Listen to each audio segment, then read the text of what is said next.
কেউ যদি জাতীয় আওয়ামী লীগের সমর্থক হয়, মনে করেন জাতীয় আওয়ামী লীগের সমর্থক, সে কোনো তার বিরুদ্ধে কোনো মামলা মোকদ্দমা নাই, সে যদি যোগ্য প্রার্থী আমরা মনে করি, আমরা দেবো না কেন? দেবো, অবশ্যই দেবো।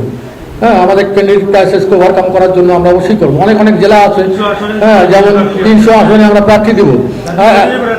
এখন জাতীয় পার্টির প্রার্থীর চাইতে যদি ভালো শক্তিশালী প্রার্থী পাওয়া যায়, আমরা সে যদি ক্লিন ইমেজ থাকে, তার বিরুদ্ধে যদি কোনো সহিংসতার অন্য কোনো আলামত না থাকে, অবশ্যই পাবেন, দেবো না কেন?